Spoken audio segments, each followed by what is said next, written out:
A normal person is going to seek for help and is going to seek to behave. They're not going to seek to unalive. All right? So what does that tell you? They have genetic predispositions. All right? So basically the same guy that was saying that former LA District Attorney George Gascon was seeking simply votes to be able to earn this election. Yes, his name is Nathan Hochman. He's basically saying now that he is putting as a top priority this case of the Menendez Brothers. Yes, the same guy that was saying that George Gascon was using this for votes. Now, my question to Nathan Hochman is, why are you saying this now after you criticize George Gascon for the same thing that you are doing right now? Because we saw on your interview with TMZ that you have to go through hundreds or thousands of paperwork, whatever, go through the case, take a good look at it. You have known this case of the Menendez Brothers for many years now. And you criticize George Gascon for not wanting to take action before this whole Netflix thing came out and before the elections. You already know what your stance was. You already know what your personal stand was. And if you thought that after they were already sentenced for life without parole was wrong, then you would have said something too, then we would have heard about it. Okay? Because we have to remember that these men were formerly sentenced for life without parole. This whole thing came about because of a Netflix show and because of the elections. So I know you have not taken your bid yet, as TMZ says, but I do hope that you take a smart one, because I have an observation and these are just personal thoughts. Please remember this video is only for entertainment purposes only.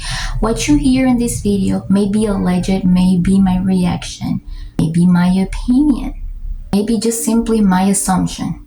This video does not offer any professional advice whatsoever.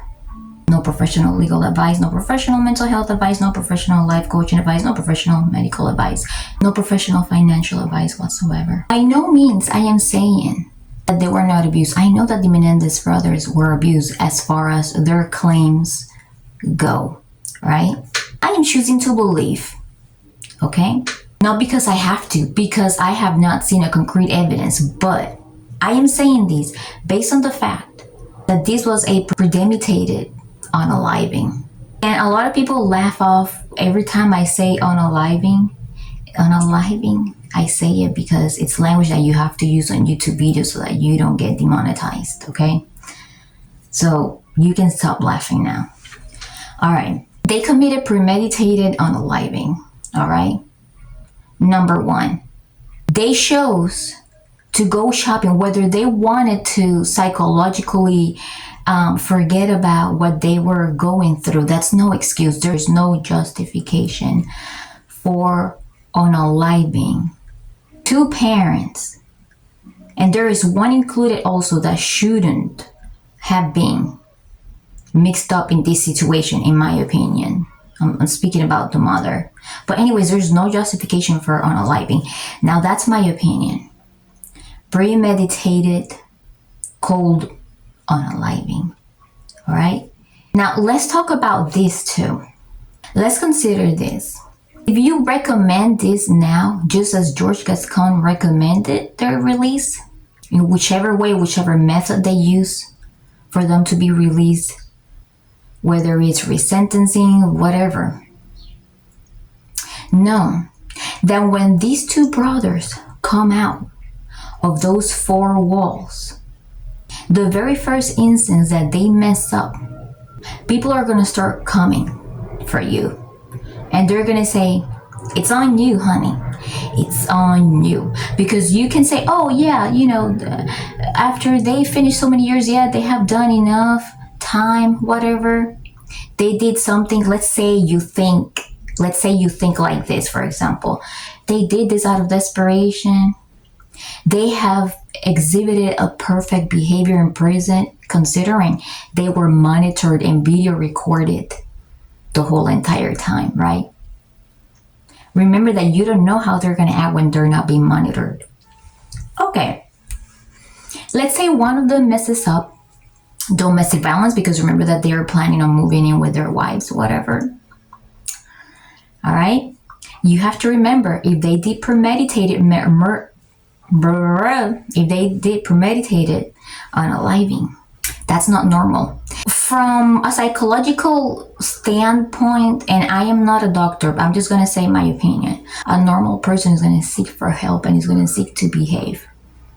They're not going to seek to unalive. All right. So what does that tell you? They have genetic predispositions. All right. So that means they have tendencies. Okay. So when they get out, somebody pisses them off, right? Whether it is their wives who they're going to be living with, they do something, it's going to be on you. It's going to be on George Gascon, and it's also going to be on Judge William Ryan if Judge William Ryan decides to free them. Now, if they are freed, there's something else that you're going to have to face too. You, Judge Ryan William, and George Gascon, and you, Nathan Hochman. If you free them, you're going to have to also, in my opinion, take the cases of everyone else that is in prison that unalived and gave the excuse also of assault, whether it's SA or whether it was domestic abuse or whether it was any kind of abuse. Because those families are going to start coming after you. Because the public is going to start coming after you. They're going to want you to free each and everyone else that justifies unaliving for abuse. Are you ready for that? That's my question. It's not like I don't believe there were abuse. I believe they were abused. But I believe they're a danger to society. Why? Because I believe they have genetic psychological predispositions. Number one. Number two, because they did good behavior, but it was monitored good behavior. And number three, because they already had a life sentence without parole, and it should be left at that. Thank you for watching. I hope you have a nice day.